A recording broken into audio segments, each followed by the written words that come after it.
Good evening दोस्तों। तो आज हम स्टार्ट करने वाले हैं सॉइल साइंस का। ये हमारा जो है 6th लेक्चर है। इसमें जो हम आज हम बात करेंगे मिनरल न्यूट्रिशंस की। बहुत इंपॉर्टेंट टॉपिक है, बहुत आराम से समझना है, एक एक चीज़ को बहुत इंपॉर्टेंट है। आपको याद करने में कोई दिक्कत नहीं होगी, ज़्यादा से ज़्यादा आपको ट्रिक से याद करवा देंगे हम। ठीक है, तो मिनरल न्यूट्रिशन को आपको अच्छे से तैयार करना है, साथ ही हम प्रॉब्लमेटिक सॉइल को भी इसी साथ कवर कर देंगे। ठीक है, सैलाइन एल्कलाइन सॉइल्स भी इसी के साथ में हम कवर करवा देंगे आपकी। ठीक है, तो स्टार्ट करते हैं हम आज जो हमारा मिनरल न्यूट्रिशन से। तो मिनरल न्यूट्रिशन में आप क्या पढ़ना है, आपको होता क्या है mineral nutrition? The process of absorption, translocation, assimilation of the nutrients in the plant is called mineral nutrition. कहने का मतलब है कि प्लांट क्या करते हैं, कुछ तत्वों को क्या करते हैं, एब्जॉर्ब कर लेते हैं, उनको एक जगह से दूसरी जगह क्या करते हैं, ट्रांसलोकेट करते हैं, साथ ही उनको क्या करते हैं, संग्रहण कर लेते हैं। इसी को हम क्या बोलते हैं, मिनरल न्यूट्रिशन बोलते हैं। ठीक है, मिनरल न्यूट्रिशन होने के लिए किसी भी तत्व के पास 3 चीज़ें होनी जरूरी हैं। कौन सी चीज़ें? 3 चीज़ें कंपल्सन। अगर 3 चीज़ें होंगी तभी उस तत्व को हम कहेंगे मिनरल न्यूट्रिशन। पहला तो भैया होना चाहिए कि वो इनऑर्गेनिक आयन होना चाहिए। क्या होना चाहिए? अकार्बनिक आयन होना चाहिए, इनऑर्गेनिक आयन हो। दूसरी बात क्या हो? Obtain from the soil, soil से जो है ग्रहण किया जाए वो। ठीक है, प्लांट उसको कहाँ से ग्रहण करें? सॉइल से ग्रहण करें। Required for plant growth, plant growth के लिए बहुत ज़रूरी हो, उसकी आवश्यकता होती है हमको। ठीक, उन्हीं को हम बोलेंगे मिनरल न्यूट्रिएंट्स। इसीलिए जो हमारा कार्बन है, हाइड्रोजन है, ऑक्सीजन, ये तीनों कहाँ से ग्रहण किए जाते हैं? ये ग्रहण होते हैं हमारे एयर एंड वाटर से। ठीक है, और हम बताएं कि सॉइल से ग्रहण करोगे तभी इनको मिनरल न्यूट्रिएंट कहा जाएगा। ठीक है, तो जो हमारा CHO होता है, कार्बन, हाइड्रोजन, ऑक्सीजन, ये तीनों हमारे क्या है, मिनरल्स नहीं है।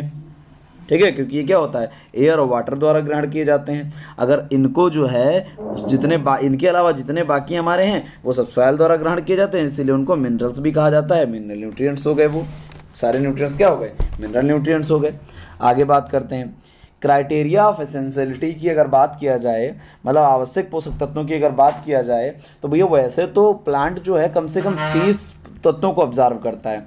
ठीक है, 30 एलिमेंट्स को ऑब्जर्व करता है, और कहीं कहीं पर तो क्रिटिकल कंडीशन ऐसी होती है कि 60 एलिमेंट्स को ऑब्जर्व करता है। टोटल 105 तत्व अभी तक खोजे गए हैं, उसमें से 60 जो है प्लांट ऑब्जर्व कर लेता है, 30 तो मोस्टली ऑब्जर्व करता ही करता है। तो कहने लगे कि इसमें से कौन जरूरी है, ये कैसे डिसाइड किया जाए? तो इसके लिए एक क्राइटेरिया दिया, जिसे हम लोग बोलते हैं क्या, क्राइटेरिया ऑफ एसेंशियलिटी। किसने दिया था? अर्नान एंड स्टाउट ने दिया था 1939 में। ठीक है, 1939 में अर्नान और स्टाउट ने क्राइटेरिया दिया कि कैसे बताया जाए कि 105 में से ये 60 प्लांट ऑब्जर्व करता है, जिसमें 30 ज़्यादातर ऑब्जर्व करता है। उसमें कैसे बताया जाए कि जो है कौन कौन एसेंशियल हमारे लिए, उसका क्या क्राइटेरिया होना चाहिए। तो 3 क्राइटेरिया दिए इन्होंने 1939 में, जो है अर्नान एंड स्टाउट ने 3 क्राइटेरिया दिए। ठीक है, उसके बाद अर्नान ने इसकी रीडिस्कवरी भी 1954 में की थी, थोड़ा सा और इसमें जो है चेंजेस लाए। तो क्या था वो क्राइटेरिया? उन्होंने कहा कि 3 आधार होंगे जिसमें ये 3 चीज़ें पाई जाती होंगी, वो हमारे क्या होंगे, आवश्यक पोषक तत्व होंगे। पहला तो उन्होंने कहा कि the deficiency of element make impossible of complete their life cycle. मतलब अगर उस तत्व की, जो हमारे एसेंशियल एलिमेंट होगा, उस तत्व की अगर कमी हो जाती है, डिफिशियंसी हो जाती है, तो भैया क्या होगा, इम्पॉसिबल हो जाएगा लाइफ साइकिल को कंप्लीट करना। वेजिटेटिव रिप्रोडक्टिव स्टेजेस पे क्या होगा, लाइफ साइकिल को कंप्लीट कर ही ना सकें। ठीक है, अगर उस तत्व की कमी हो जाती है। ठीक है, तो ऐसे तत्व को हम क्या कहेंगे, एसेंशियल न्यूट्रिएंट कहेंगे। दूसरी बात इन्होंने कहा कि deficiency of a specific element, इन्होंने कहा एक तत्व की कमी, अगर किसी स्पेसिफिक तत्व की कमी हो गई है तो उसी तत्व की सप्लाई से पूरी होगी, किसी और तत्व की सप्लाई से पूरी ना हो। जैसे अगर नाइट्रोजन की डिफिशियंसी हुई है, नाइट्रोजन अगर कम पड़ गया है, तो जब नाइट्रोजन दोगे तभी वो पूरा हो पाए। मैग्नीशियम, कोबाल्ट, इसके अलावा और कोई तत्व बढ़ा दो तो ये नहीं कि नाइट्रोजन की कमी को पूरा कर ले। ठीक है, दूसरा इन्होंने ये पॉइंट बताया। तीसरा पॉइंट इन्होंने बताया, the element must have a direct influence of plant. कह रहे इसका क्या हो, सीधा संबंध होना चाहिए प्लांट के न्यूट्रिशन और मेटाबॉलिज्म ऑफ प्लांट से। ठीक है, डायरेक्टली इन्वॉल्व होना चाहिए। जितनी भी उपापचयी क्रियाएं हमारी होती हैं, जितनी भी हमारी आवश्यक क्रियाएं होती हैं प्लांट में, उनसे सीधे उसका डायरेक्ट रिलेशन होना चाहिए, तभी उसको हम क्या कहेंगे, एसेंशियल न्यूट्रिएंट कहेंगे। तो 3 क्राइटेरिया किसने दिए थे, अर्नान और स्टाउट ने दिए थे, जिसको हम लोग क्राइटेरिया ऑफ एसेंशियलिटी बोलते हैं। ठीक है, आगे बात करते हैं। तो भैया इसमें जो रिसेंटली इन्वेस्टिगेशन करी गई, इसमें जो पॉइंट वाला बी पॉइंट था, इसको हम लोग अब नहीं मानते। बी पॉइंट मतलब ये जो कह रहा था कि एक तत्व अगर हमारे में नाइट्रोजन कम हो रहा है तो नाइट्रोजन के अलावा कोई इसको पूरा नहीं कर सकता है, ठीक है। अगर कैल्शियम कम पड़ रहा है, कैल्शियम की अगर डिफिशियंसी हो जा रही है, कैल्शियम अगर डिफिशियंसी हो जा रही है तो कैल्शियम के अलावा और कोई तत्व चाहे जितना बढ़ा दो उसका प्रभाव जो है वो कोई पूरा नहीं कर पाएगा। उसी की सप्लाई जब पर्टिकुलर एलिमेंट की करोगे तभी पूरा हो पाएगा। तो आज की कंडीशन में ये दूसरा वाला जो है हमने नई खोज की, दूसरा वाला इनका फेल कर गया। कैसे? हमने देखा कि भैया मॉलिब्डेनम जो तत्व एक होता है, अब भैया मॉलिब्डेनम एसेंशियल न्यूट्रिएंट हमारे लिए, लेकिन उसकी जगह पर अगर हम वेनेडियम बढ़ा देते हैं तो मॉलिब्डेनम की कमी को पूरा कर देता है, वो सब्स्टिट्यूट है उसका, ठीक है। इन्होंने कहा कि उसका कोई सब्स्टिट्यूट नहीं होना चाहिए, लेकिन मॉलिब्डेनम का सब्स्टिट्यूट हमने ढूंढ लिया वेनेडियम को। अगर मॉलिब्डेनम कम है तो हम वेनेडियम बढ़ाकर मॉलिब्डेनम की कमी को पूरा कर सकते हैं। ऐसे क्लोरीन की अगर कमी हो जाती है तो ब्रोमाइड बढ़ाकर हम पूरा कर सकते हैं। ऐसे पोटेशियम की अगर कमी हो जाती है तो रुबिडियम बढ़ाकर हम पूरा कर सकते हैं। ऐसे कैल्शियम की अगर कमी हो जाती है तो स्ट्रोनियम बढ़ाकर हम पूरा कर सकते हैं। तो हमें क्या हुआ, बहुत सारे क्या मिल गए, हमें इसके सब्स्टिट्यूट्स मिल गए। जैसे मॉलिब्डेनम का वेनेडियम सब्स्टिट्यूट, याद कर लो, मॉलिब्डेनम का एम का वी हो गया। क्लोरीन का हमारा क्या होगा, सी के बाद क्या आता है, सी के पहले क्या आता है, बी, तो मतलब क्लोरीन का हो गया हमारा ब्रोमाइड, ठीक है। इसके बाद पोटेशियम हमारा, पी में हम थोड़ा सा ऐसे डंडा और खींच दे तो आर हो गया, पोटेशियम का हमारा रुबिडियम हो गया, ठीक है। इसके बाद कैल्शियम का हमारा स्ट्रोमोडियम हो गया, सी एस हमारा, ठीक है। याद रखना आपको, कैल्शियम की जगह स्ट्रोनियम हो गया हमारा, स्ट्रोनियम हमारा हो गया, ठीक है। तो ये हमारे क्या हो गए भैया, सेकंड वाला जो पॉइंट हो गया हमारा फेल कर गया अर्नान स्टाउट का। तो पहला और तीसरा अब जो है सिर्फ माना जाता है। किसी एसेंशियलिटी ऑफ न्यूट्रिएंट अगर हमको देखना है तो दो क्राइटेरिया होने चाहिए उसके अंदर। क्या होना चाहिए, पहली बात तो उस तत्व की कमी के कारण लाइफ साइकिल पूरा ना हो सके, और दूसरा हमारा क्या हो, डायरेक्ट वो क्या करे, मेटाबॉलिज्म को इफेक्ट करे, उपापचयी क्रियाओं को प्लांट की डायरेक्ट इफेक्ट करता हो, किसी न किसी प्रकार से इन्वॉल्व होता हो उसमें न्यूट्रिशन में। दूसरी अब बात करते हैं हम लोग। अब भैया जो है एसेंशियल न्यूट्रिएंट हमारे टोटल जो अर्नान स्टाउट ने बताए थे वो शुरू में बताए थे 16, प्रारंभ में कितने बताए थे, 16 बताए थे। इसमें इन्होंने कहा कि कुछ जो होंगे वो हमारे क्या होगा, 10 ppm से ज़्यादा यूज होंगे, 10 ppm से ज़्यादा, उन्हें हम बोलेंगे मैक्रो। और जो जिनकी जो है 10 ppm से कम हमें ज़रूरत लगेगी उन्हें हम बोलेंगे माइक्रो। माइक्रो मतलब होता है छोटा, यम आई, जिसमें आई लिखा होगा वो होगा हमारा छोटा, जिसमें ए लिखा होता है, ए हमारा क्या होता है, बड़ा, पहला अक्षर तो बड़ा होता है, ठीक है। तो मैक्रो हमारा क्या हो जाएगा, वृहद इसको बोलते हैं हिंदी में, वृहद मतलब बड़ा, ठीक है। तो मैक्रो और माइक्रो दो भागों में बांट दिया इन्होंने। क्या कहा कि मैक्रो और माइक्रो दो भागों में बांट दिया, ठीक। अब इसमें जो मैक्रो होते हैं उसके लिए आपको एक फार्मूला बता दें जिससे आपको मैक्रो वाले सारे याद हो जाए। कौन कौन सा फार्मूला होता है, तो भैया होता है फार्मूला कौन पी के मग से काफ़ी। कौन भैया, पी के मूवी आप लोग देखे होंगे, मग से काफ़ी कौन पी गया है, ठीक है। तो ये ध्यान रखना है, कौन पी के मग से काफ़ी। कौन मतलब CHON, इसे क्या पढ़ेंगे हम लोग, एक लाइन में पढ़ें, कौन पढ़ेंगे, कौन पढ़ने के लिए क्या पढ़ेंगे, CHON क्या लिखा है, कौन। इसके बाद हम लोग बात करते हैं पी के, इसके बाद मग मतलब मैग्नीशियम, काफ़ी मतलब कैल्शियम, ठीक है, काफ़ी मतलब कैल्शियम। तो हमको क्या याद रखना है, कौन CHON कौन, और पी के याद रखना है, मग याद रखना है, से याद रखना है, काफ़ी याद रखना है, से मतलब यह सल्फर हो गया, ठीक है। तो हमने क्या याद किया, कौन पी के मग से काफ़ी याद किया हमने। तो इसमें जो भैया शुरू वाले तीन आए हमारे, ये 3 CHO, ये हमारे क्या हैं, बेसिक न्यूट्रिएंट्स हमारे कहे जाते हैं, बेसिक एलिमेंट कहा जाता है इनको। NPK जो हमारे हैं इनको हम लोग कहते हैं प्राइमरी एलिमेंट, और मैग्नीशियम, सल्फर और कैल्शियम इनको हम कहते हैं सेकेंडरी एलिमेंट। तो भैया क्रम से ही आपको सारे याद हो गए। शुरुआत वाले 3 हम कह देंगे इनको बेसिक, और NPK को कह देंगे प्राइमरी, और इनको कह देंगे सेकेंडरी, कैल्शियम, सल्फर, मैग्नीशियम को, ठीक है। अब तो आसानी से याद हो जाएगा। क्या याद हो जाएगा, कौन में हमारा भैया 3 शुरुआत वाले 3 में बांट दिए, 9 टोटल हैं, 9 टोटल हैं। शुरू वाले जो 3 हमारे थे वो बेसिक हो गए, ठीक। उसके बाद जो 3 आए वो हमारे क्या हो गए, प्राइमरी हो गए। उसके बाद हमारे सेकेंडरी हो गए, ठीक है। CHO हमारा क्या हो गया, बेसिक, NPK हमारा प्राइमरी, और कैल्शियम, मैग्नीशियम, सल्फर हमारा क्या हो गया, सेकेंडरी न्यूट्रिएंट हो गए। ये बात आपको समझ में आ गई होगी। आगे बात करते हैं हम। माइक्रो में आपको एक फार्मूला याद रखना है, क्या, फेंकू बेकल जाने मन मोहब्बत नहीं। तो इसका पहले फार्मूला जो होता था फेंकू बेकल जाने मन मोहब्बत होता था। लेकिन भैया एक नया तत्व खोज दिया गया, निकिल, 1987 में, 1987 में खोज दिया गया नया तत्व। तो जो है हो गए कितने टोटल, 16 थे, अब 17 हो गए, एक तत्व बढ़ गया, ठीक है, तो इसका फार्मूला क्या याद रखना है, फेकू, फेकू मतलब FeCu, बेकल BCl, बेकल, जाने मन मतलब ZnMn, मोहब्बत मतलब मॉलिब्डेनम, और नहीं मतलब निकिल।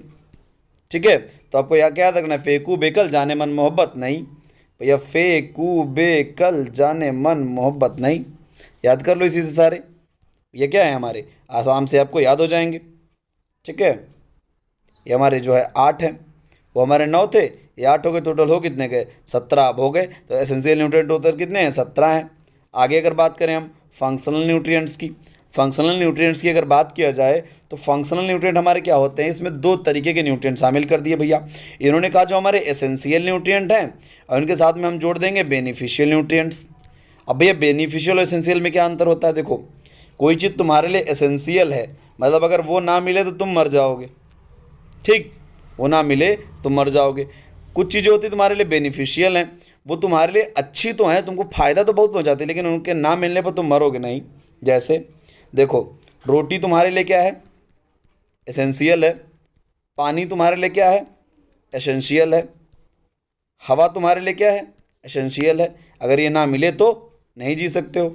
अगर बेनिफिशियल की बात करें तो सेब तुम्हारे लिए क्या है, बेनिफिशियल है, सेब खाते हो अच्छी अच्छी हेल्थ हो जाती है, शरीर को फायदा करता है, बहुत सारे इसमें तत्व पाए जाते हैं, लेकिन अगर सेब ना मिले तो क्या मर जाओगे, तो सेब हमारा क्या है, बेनिफिशियल है। वैसे कुछ प्लांट के लिए तत्व होते हैं जो क्या होते हैं, बेनिफिशियल होते हैं, एसेंशियल नहीं होते, उनकी कमी के बिना मर नहीं जाए, लेकिन अगर वो होते हैं तो प्लांट को फ़ायदा करते हैं।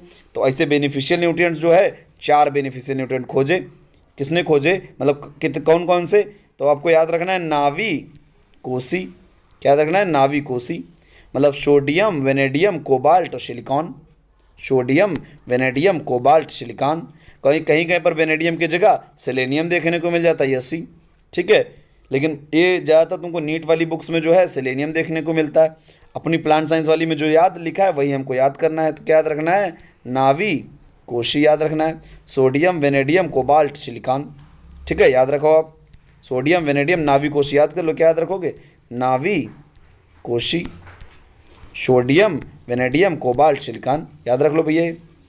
आगे बात करते हैं, तो ये 17 हमारे थे और 4 ये हमारे हो गए, ये टोटल कितने हो गए, 21 हमारे हो गए फंक्शनल न्यूट्रिएंट। इसकी खोज किसने की थी फंक्शनल न्यूट्रिएंट की, निकोलस ने की थी 1961 में, निकोलस ने 1961 में क्या किया, फंक्शनल न्यूट्रिएंट की खोज की।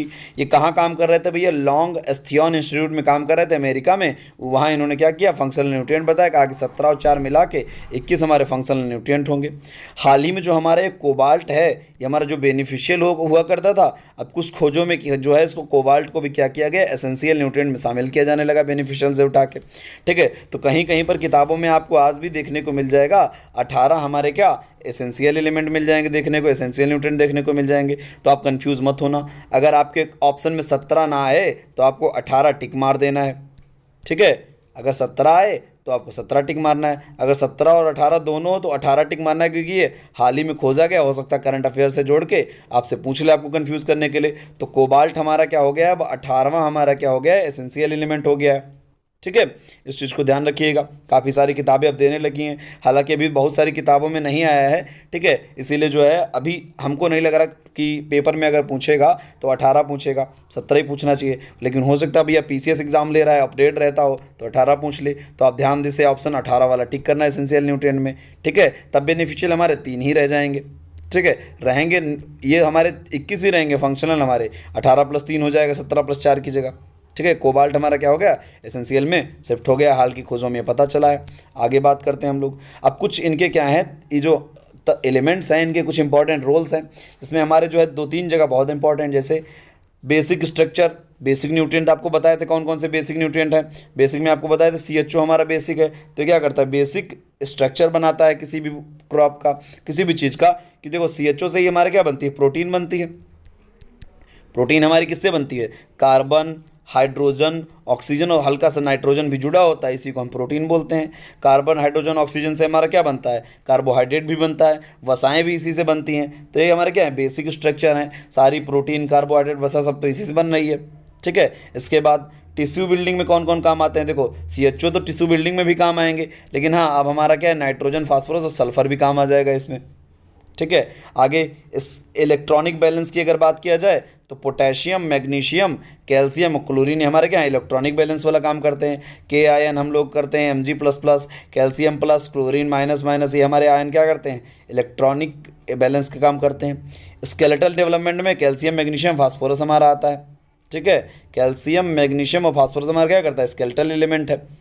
एनर्जी ट्रांसफर में हमारा हाइड्रोजन, ऑक्सीजन काम आते हैं, बहुत इंपॉर्टेंट है, ये ध्यान रखिएगा। देखो बेसिक स्ट्रक्चर वाला इंपॉर्टेंट था, उसके बाद ये एनर्जी वाला इंपॉर्टेंट है, याद रखिएगा। हाइड्रोजन, ऑक्सीजन हमारे क्या है, एनर्जी एक्सचेंज में काम आते हैं। ठीक है, एनर्जी स्टोरेज में हमारा कौन काम आता है, एनपीएस। ठीक है, एनपीएस काम आता है। इसमें अगर कॉपर और जोड़ दोगे तो हमारा क्या करेगा, प्लास्ट स्टोरेज ऑफ एनर्जी करने लगेगा। Energy storage, transfer and bonding में काम आता है एनपीएस। और प्लास्टिसिटी भी काम, अगर प्लास्टिसिटी भी आ जाए तो उसमें कार्बन भी जुड़ जाएगा, तो एनपीएस हमारा सी साथ के साथ जुड़ जाएगा, तो सी एनपीएस हो जाएगा। ठीक है, आगे रिडॉक्स मतलब ऑक्सीडेशन रिडक्शन की प्रक्रिया जो होती है, जिसे हम बोलते हैं क्या, उपचय अपचय मतलब उपापचय, उपापचय क्रियाएं जो हमारी होती हैं, जिन्हें हम रेडॉक्स बोलते हैं रिएक्शंस। जिसमें क्या होगा, ऑक्सीजन जुड़े, हाइड्रोजन निकले, ऐसे जो क्रियाएं होंगी। ऑक्सीडेशन में क्या होता है, ऑक्सीडेशन में क्या होता है, ऑक्सीजन जुड़ना होता है।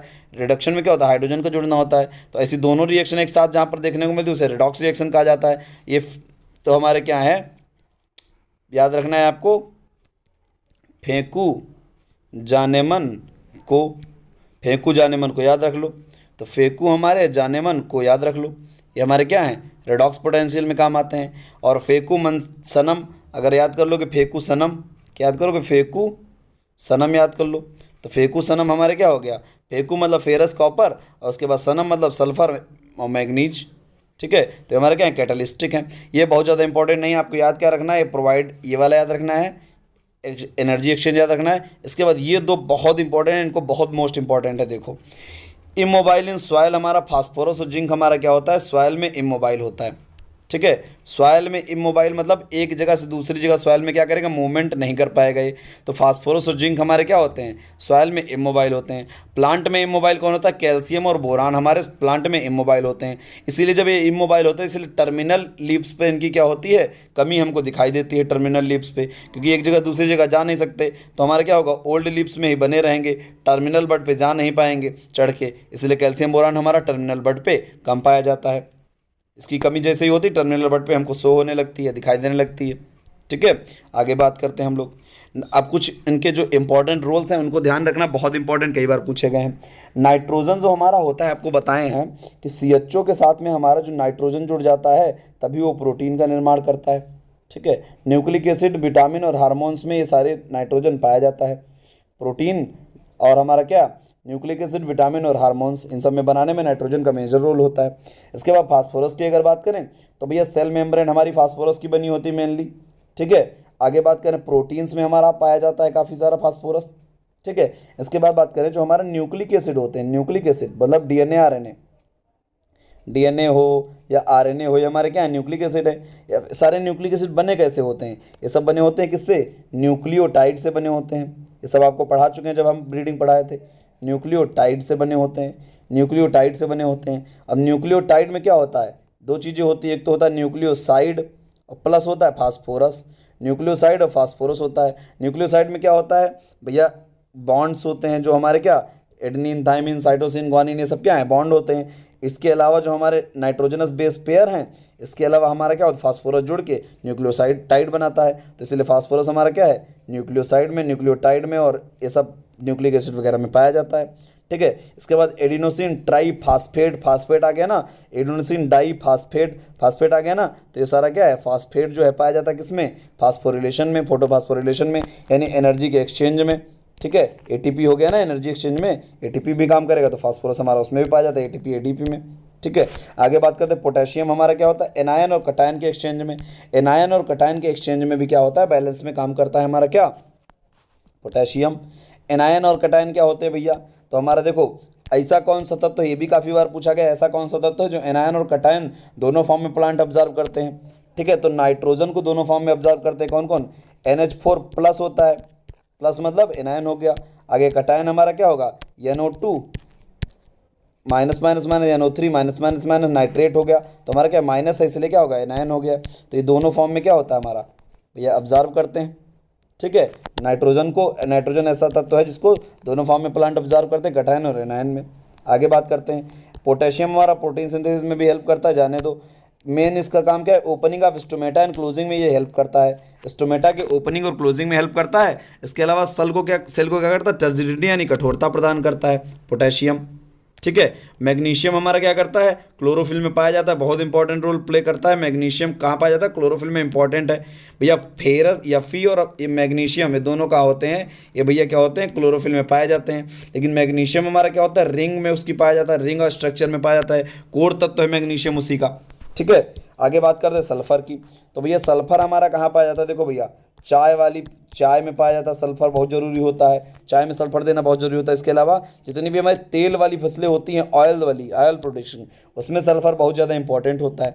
ठीक है। इसके अलावा एक 3 एमिनो एसिड्स में पाया जाता है, 3 एमिनो एसिड्स में पाया जाता है, कौन कौन से, सिस्टाइन और मेथियोनिन में पाया जाता है। 3 एमिनो एसिड में सल्फर पाया, सल्फर कंटेनिंग एमिनो एसिड 3 है, ध्यान रखना बहुत इंपॉर्टेंट है, सिस्टाइन और मेथियोनिन। इसके अलावा कहीं भी आपको सल्फर में थायो दिख जाए, थायो, तो मान लीजिए वहाँ पर सल्फर का सारा काम है।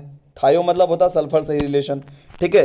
तो थायोबैसिलस जो हमारा बैक्टीरिया होता है उसमें क्या होता है, सल्फर पाया जाता है, सल्फर कंटेनिंग बैक्टीरिया है।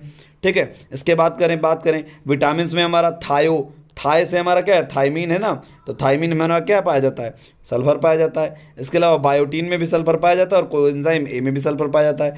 थायमीन मतलब हमारा क्या, विटामिन B1, बायोटीन हमारा क्या, विटामिन B3। ठीक है। तो ये हमारे क्या है, विटामिन B7 है, H जिसे हम बोलते हैं।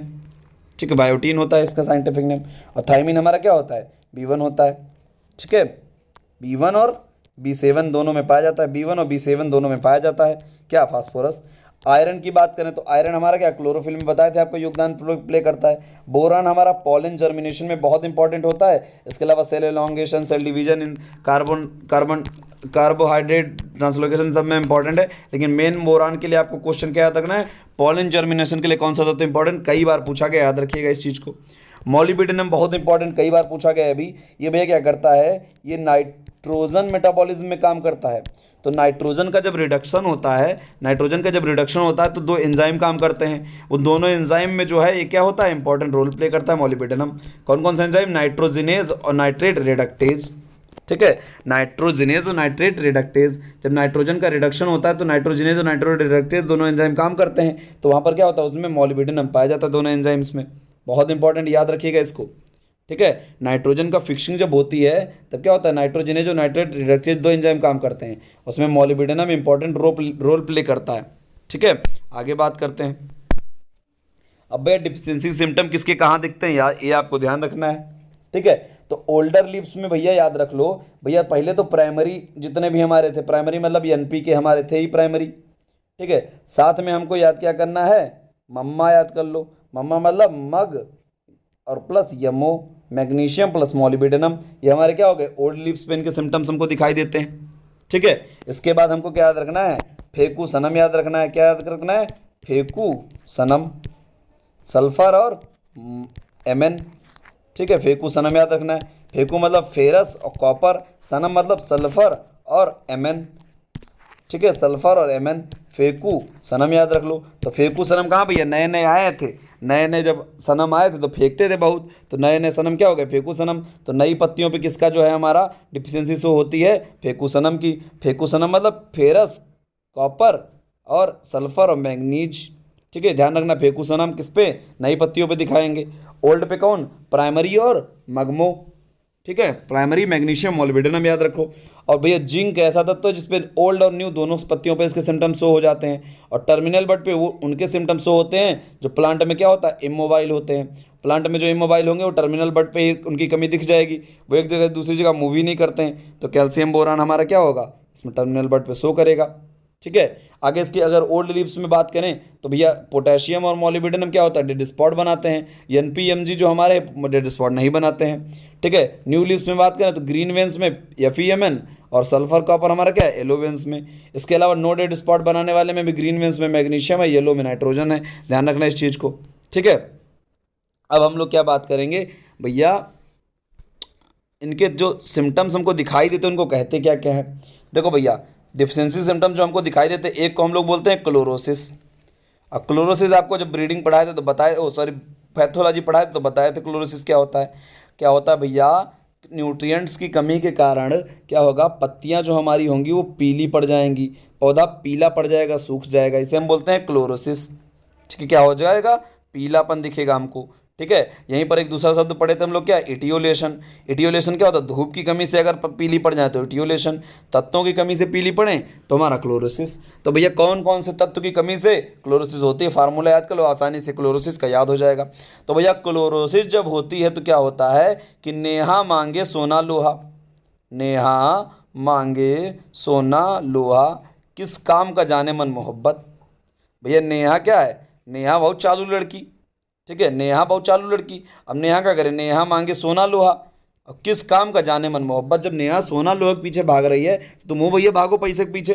ठीक है, किस काम की जाने मन मोहब्बत है ये, तो नेहा मांगे सोना लोहा, किस काम का जाने मन मोहब्बत। तो भैया नेहा मतलब नाइट्रोजन, ठीक है, मांगे मतलब मैग्नीशियम, सोना मतलब सल्फर, लोहा मतलब भैया एफी होता ही, लोहा मतलब एफी फेरस वाला।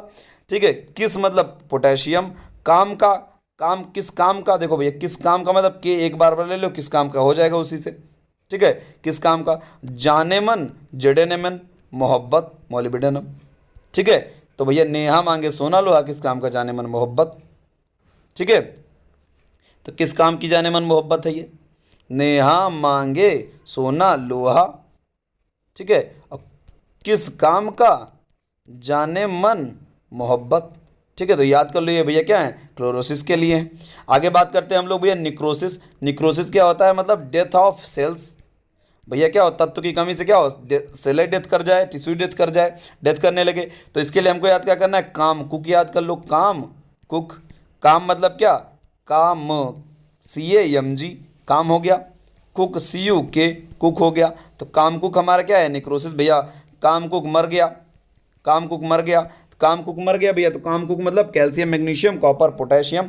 सेल डिवीजन की अगर बात करो भैया, तो सेल डिवीजन को रोक देगा, कौन से तत्व सेल डिवीजन को रोक देते हैं अगर उनकी कमी हो जाए। तो भैया कंस मामा ऐसा काम करेंगे, खाली अच्छा आदमी तो ऐसा काम करेगा नहीं। तो कंस मामा क्या करते हैं, सेल डिवीजन को रोक देते हैं। जैसे भैया सेल डिवीजन होने लगती है, क्योंकि भैया क्या था, सेल डिवीजन होगी, सेल डिवीजन होगी तो क्या होगा भैया, फर्टिलाइजेशन होगा। तो भैया क्या होगा, कृष्ण जी जन्म लेंगे। तो ये क्या चाहता था, सेल डिवीजन एक रोक देना चाहता था कंस मामा।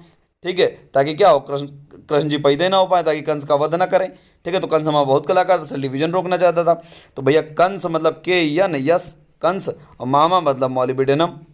ठीक है, तो कंस मामा याद कर लो, KNS कंस, और मामा मतलब मॉलिबिडेनम।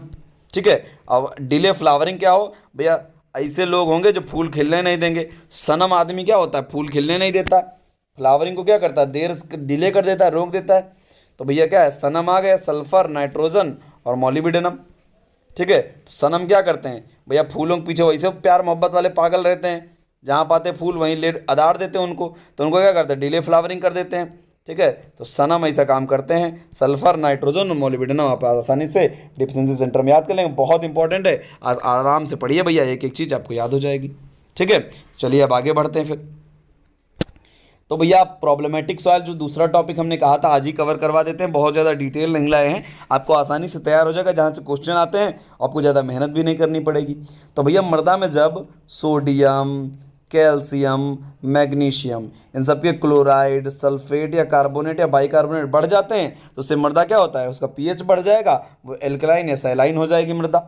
ठीक है, देखो ये पीएच स्केल जो है हमारी, आपको पढ़ा चुके हैं, 7 पे हमारी उदासीन होती है, 7 से इधर जाएगा तो बेसिक, 7 से कम आएगा तो एसिडिक। ठीक है, तो ये एसिडिक जब हमारी होगी उसकी तो अलग बात अलग है। ठीक है, आज हम बात करने वाले बेसिक की। तो जब बेसिक होती है तो 7 से हमारा क्या होगा, ज़्यादा होगा। ठीक है, और बेसिक में भी हम 3 भागों में बांट देते हैं, saline alkaline, saline and alkaline में। ठीक है, तो भैया क्या होता है, amount of soluble salt, ESP, pH, इन सब के आधार पे हमने क्या किया, 3 भागों में बांट दिया। सबसे पहले मिट्टी जो होती है, पीएच हल्का सा बढ़ा, अगर हल्का सा पीएच बढ़ा तो मृदा हो जाएगी सैलाइन। ठीक है, उससे भी जो थोड़ा पीएच बढ़ा अगर तो मृदा हो जाएगी सैलाइन एंड एल्कलाइन। ठीक है, उसके बाद सैलाइन या एल्कलाइन के बाद अब प्योर एल्कलाइन बन जाएगी तो एल्कलाइन हो जाएगी। ठीक है, सबसे पहले मिट्टी कैसी बनती है, सैलाइन बनती है, फिर सैलाइन एंड एल्कलाइन बनती है, और फाइनली जाके हमारी क्या बनती है, एल्कलाइन बन जाती है। ठीक है, अब सैलाइन को हम लोग बहुत सारे सब जो है क्या करते हैं, बहुत सारे नामों से जानते हैं, उनके बारे में डिटेल बात बाद में करेंगे हम। अभी इंपॉर्टेंट जो चीज़ है उसको जानो। जो सैलाइन सॉइल हमारी होती है उसमें पीएच कितना पाया जाता है, देखो हमने क्या किया, पीएच, ईसी, ईएसपी और सारे 4 चीज़ें आधार हमने बनाया, इसी के आधार पर हमने मिट्टी को बांट दिया था। तो पीएच भैया सैलाइन में कितना होगा, 8.5 से कम पाया जाता है। जो सैलाइन सॉइल होती है उसमें 8.5 से कम पाया जाता है, लेकिन 7 से अधिक होना चाहिए। ठीक है। इलेक्ट्रिक कंडक्टिविटी 4 से ज़्यादा होगी। ईएसपी देखो, ईएसपी लेस देन 15 होगी, सार भी हमारा लेस देन 13 होगा। ठीक है। तो एक चीज़ सिर्फ इसी इसमें क्या है, 4 से ज़्यादा, बाकी सब क्या है 8.5 से कम, 15 से कम, 13 से कम। चीज़ एक चीज़ ध्यान रखना है बस। ईसी हमारी क्या होती है, सैलाइन सॉइल की 4 से ज़्यादा होती, कई बार इसीलिए पूछी जाती क्योंकि कंफ्यूज करती है। पीएच कम होगा, ईएसपी कम होगा, सार भी कम होगा। ठीक है। रेशियो आप याद रखना 8.5, 13, 15 ये तुम्हारे हैं। ईएसपी देखो, यस कंफ्यूज करेगा ना, ईएसपी और सार में 13 कौन था, 15 कौन था, पीएच और ईसी तो याद रहता है, ईएसपी और सार कंफ्यूज करता है। तो भैया ईएसपी देखो, यस मतलब क्या है, 5 जैसा बना है, तो इसमें 15 वाला पोर्शन याद रखना, बस याद रहेगा। ठीक है। सैलाइन सॉइल में क्या होता है, 8.5 से कम पीएच, 4 से ज़्यादा ईसी, 15 से कम ईएसपी और 13 से कम सार होता है, सोडियम ऑब्जर्वेशन रेशियो। ठीक है। सैलाइन एंड एल्कलाइन सॉइल की अगर बात करो तो पीएच इसमें भी 8.5 से कम होगा, ईसी इसका जो है 4 से इसका भी ज़्यादा होगा, लेकिन भैया यहाँ पर ये दोनों बदल जाएंगे ऊपर से, ईएसपी क्या होगा और सार क्या होगा, बढ़ जाएगा, 15 से ज़्यादा हो जाएगा, 13 से ज़्यादा हो जाएगा। ठीक है। आगे बात करते हैं एल्कलाइन सॉइल की। तो एल्कलाइन सॉइल में क्या होगा भैया, और पीएच बढ़ गया, अब भैया 8.5 से भी अधिक पीएच निकल गया एल्कलाइन सॉइल का, लेकिन ईसी अब क्या होगी, कम हो जाएगी, डिक्रीज हो जाएगी, तो 4 से भी कम हो जाएगी। ये दोनों हमारे ज़्यादा ही रहेंगे, ईएसपी हमारे और सार हमारा क्या रहेगा, 15 और 13 ज़्यादा रहेगा। तो भैया इसे आपको आसानी से ये वाला चार्ट जो है 4-5 बार बनाइएगा, याद हो जाएगा आराम से। और सारे क्वेश्चन कोई भी आपका प्रॉब्लमेटिक सॉइल यानी सैलाइन एल्कलाइन से आएगा, सारे क्वेश्चन इसी से आते हैं, इसी चार्ट से। तो इसी चार्ट को आपको आसानी से याद कर लेना 4 बार 5 बार बना के। ठीक है। एक को क्वेश्चन आपका गलत इससे नहीं होगा, इतना ध्यान रखिएगा इस चीज़ का। ठीक है। ये वाला जो पोर्शन आपका सुंडा वाली किताब में जो है गलत लिखा है, मोर देन 8.5 लिखा है, इसको ध्यान रखिएगा। सैलाइन एंड एल्कलाइन में लेस देन 8.5 पाया जाता है, मोर देन 8.5 पीएच नहीं होता, ध्यान रखना इस चीज़ का। सुंडा में सही कर लेना अपना। ठीक है। कात्यायन में तो सही लिखा है। आगे बात करते हैं ईएसपी जो हमारा है, एक्सचेंजेबल सोडियम परसेंटेज। ईएसपी हमारा क्या होता है भैया, एक्सचेंजेबल सोडियम परसेंटेज का एक फार्मूला होता है, जिसमें हम क्या निकालते हैं, अब भैया एक्सचेंजेबल सोडियम, जितना हमारा सोडियम क्या होगा, एक्सचेंजेबल होगा, जो चेंज हो सकता है, उसको क्या करें हम, कैटायन एक्सचेंज कैपेसिटी से 100 से गुणा करवा दें। ठीक है। एक्सचेंजेबल सोडियम अपान सीसी इंटू 100 ये हमारा क्या ईएसपी का फार्मूला है। इसी के द्वारा हमारा इसकी सेंटीमोल क्यूबिक पर किलोग्राम, ये हमारा क्या है, इसका क्या है, यूनिट है, याद रखना इसको, सेंटीमोल पर किलोग्राम। ठीक है। सेंटीमोल पर किलोग्राम याद रखना इसका। ठीक है। सेंटीमोल पर किलोग्राम याद रखना, ईएसपी का क्या है, यूनिट है, कई बार ये भी पूछ लिया गया है। और फार्मूला आपको याद रखना है, एक्सचेंजेबल सोडियम अपान सीसी इंटू 100। ठीक है। आगे बात करते हैं सार क्या होता है, सोडियम ऑब्जर्वेशन रेशियो क्या होता है। तो भैया क्या होता है, इसको यूएस सैलिनिटी द्वारा खोजा गया इस लेबोरेटरी द्वारा, रिचर्ड नाम के एक साइंटिस्ट थे, उन्होंने 1954 में इसको खोजा था। उन्होंने सार का यूज किया किसके लिए, पता लगाने के लिए कितना सैलिनिटी उसमें है, कितना साल्ट उसमेम है। साल्ट का पता न लगाने के लिए सोडियम आयन का यूज किया। इन्होंने कहा कि सोडियम आयन Na प्लस अपान under root Ca plus plus plus Mg plus plus by 2, ये जो है फार्मूला होगा सार का। सोडियम आयन की जगह कभी कहीं कहीं पर पोटेशियम आयन का भी यूज कर लेते हैं। ठीक है। इसकी जगह पर पोटेशियम आयन भी यूज कर लेते हैं। Sodium Ca plus plus plus Mg plus plus by 2 हमारा क्या है, ये हमारा क्या है, सार का फार्मूला है, सोडियम ऑब्जर्वेशन रेशियो का फार्मूला है। अब क्या क्या सुधारने के लिए मेथड यूज करते हैं, ये ध्यान देख लो। सैलाइन सॉइल को सुधारने के लिए हम क्या करेंगे, सैलाइन मतलब भैया 8.5 से कम पीएच वाली है, कम थोड़ा आसानी सुधर जाएगी। इसके लिए हम लोग जिप्सम पायराइड यूज करते नहीं है, ध्यान रखना, गलत हो जाता है, हम लोग सैलाइन में मार देते हैं जाके, जिप्सम पायराइड गलत हो जाता है। इसमें हम लोग फिजिकल मेथड यूज करते हैं, क्या करते हैं, ऊपर वाली मिट्टी को खुरच देते हैं, खुरच के अलग कर देते हैं, इसे हम बोलते हैं स्क्रैपिंग। या हम क्या करेंगे, पानी भर के, इसे पूरा पानी भर के भट्ट से बाहर निकाल दें, इसे हम लोग बोलते हैं क्या, फ्लशिंग, फ्लश कर दिया। लीचिंग क्या, जल भराव करके जो ऊपर सोडियम साल्ट जमा हो गया है उसको क्या करें, लीच करवा दें मिट्टी में, अंदर रूट जोन से नीचे चला जाए वो साल्ट। जब साल्ट रूट जोन से नीचे चला जाए इसी को हम बोलते हैं लीचिंग।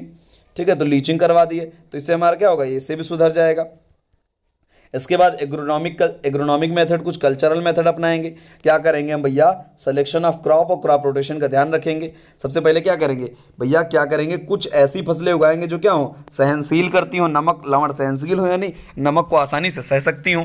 जैसे हमारा भैया इसी के आधार पर हमने क्या किया, फसलों को 4 भागों में बांट लिया, highly tolerant crop, tolerant, semi tolerant और सेंसिटिव। जिनको बहुत ज़्यादा सेंसिटिव है, बहुत ज़्यादा नुकसान पहुंचाएगा। तो हाईली टॉलरेंट उगाएंगे हम लोग। कौन कौन सी हाईली टॉलरेंट, इसको ध्यान रखना। बारले, सुगर बीट और डेट पाम। कई बार पूछा गया ये लाइन, भैया याद कर लो एकदम। हाईली सॉल्ट टॉलरेंट फसलें कौन कौन सी हैं? बारले हमारा है, सुगर बीट यानी चुकंदर, और डेट पाम हमारा खजूर। ठीक है, जौ, खजूर और जो हमारा चुकंदर है, ये हमारे क्या है, बहुत ज़्यादा सॉल्ट टॉलरेंट है। तो इसको ध्यान रखिएगा, बहुत इंपॉर्टेंट है हमारा है। ठीक है, इसके अलावा हमारे जो टॉलरेंट में कौन आता है? टेपियोका, मस्टर्ड इसमें इंपॉर्टेंट है। ठीक है, कोकोनट इंपॉर्टेंट है। कुछ हमारा क्या, अमरंथस और चौलाई, हमारा चौलाई और पालक सब इसी में आ जाता है। अनार भी इसी में आ जाता है, गुआवा बेर भी इसी में आ जाता है। क्या है, हल्का फुल्का टॉलरेंट होते हैं। सेमी टॉलरेंट थोड़ा बहुत और कम टॉलरेंट होंगे। तो इसमें क्या होता है, करेला हमारा आ जाता है, ब्रिंजल, कैबेज, ज़्यादातर हमारी सब्जियां जो आती हैं वो क्या है, सेमी टॉलरेंट में आती हैं। ठीक है, इसके बाद सेंसिटिव, जो बहुत ज़्यादा सेंसिटिव होंगी वो कौन आएंगी? जैसे हमारा क्या है, मूली, गाजर है तो कतई लगाना ही नहीं चाहिए, सॉल्ट टॉलरेंट में एकदम बर्बाद हो जाएंगी। ठीक है, धनिया तो एकदम लगाओ ही ना, अंगूर तो एकदम लगाओ ही ना, स्वीट ऑरेंज तो लगाओ ही ना। ये सब क्या है, सेंसिटिव होती है, इनमें तो साल्ट का बहुत ज़्यादा प्रभाव पड़ेगा। तो एक तो ये तो यूज़ ही नहीं करना है हमको। उगाना क्या है, बारले, सुगर बीट और डेट पाम मेनली उगाना है। ये तीनों भैया हाईली सॉल्ट टॉलरेंट वाली याद कर लेना। Barley, sugar beet, date palm, जो दिख जाए फटाक से मार देना उसी को। कई बार पूछा जाता है ये। ठीक है, इसके बाद बात करते हैं इरिगेशन प्रैक्टिसेस की। तो इरिगेशन प्रैक्टिसेस में हम क्या करेंगे भैया? भैया या तो ड्रिप इरिगेशन करेंगे, या तो फर्रो इरिगेशन करेंगे, या तो सब सरफेस इरिगेशन करेंगे, या तो स्प्रिंकलर इरिगेशन करेंगे। ये मेथड यूज करेंगे। और भैया फ्रीक्वेंसी की बात किया तो भैया कई बार यूज करेंगे। ठीक है, कई बार सिंचाई कई बार करेंगे, मोर ऑफन करेंगे। ठीक है, फ्रीक्वेंट इरिगेशन करेंगे, लेकिन एक बार में बहुत ज़्यादा पानी नहीं भरेंगे। ठीक है, क्या करेंगे, सिंचाई करते रहेंगे जल्दी जल्दी, लेकिन क्या करेंगे, पानी एक बार में बहुत ज़्यादा भर नहीं देंगे, थोड़ा थोड़ा पानी भरेंगे। स्प्रिंकलर इरिगेशन, ड्रिप इरिगेशन के द्वारा क्या, पानी पहुंचाते रहेंगे। जब पानी पहुंचाएंगे तो उससे क्या होगा, पानी जब पहुंचेगा मिट्टी पर तो क्या होगा भैया, पानी जब लवणता में घुलता है कहीं पर तो उसकी लवणता कम कर देता है। पहले वो तो लीचिंग थोड़ा बहुत करेगा, थोड़ा बहुत क्या होगा, ऐसे भी उसकी सैलिनिटी कम हो जाएगी पानी के कारण। ठीक है, लेकिन अगर हम जल भराव कर देते हैं, अगर हम कहीं पर जल भराव कर देते हैं, सतह पर पानी भरा रहेगा, तो क्या होगा, उस पानी में जो नमक पाया जाता होगा, अब भैया उसका तो इवेपोरेशन हो जाएगा, पानी तो उड़ जाएगा, लेकिन नमक हमारा सतह पर फिर रह जाएगा। तो फिर हमारा क्या होगा, सोडियम बढ़ जाएगा मिट्टी पर। तो इसी कारण तो सैलिनिटी हो रही थी, तो हम लोग जल भराव नहीं करेंगे इसीलिए। ठीक है, इरिगेशन प्रैक्टिसेस में पानी सिंचाई करते रहेंगे, फ्रीक्वेंट इरिगेशन करते रहेंगे। ठीक है, आगे बात करते हैं रिक्लेमेशन ऑफ एल्कलाइन सॉइल। हो तो सैलाइन सॉइल का पढ़े।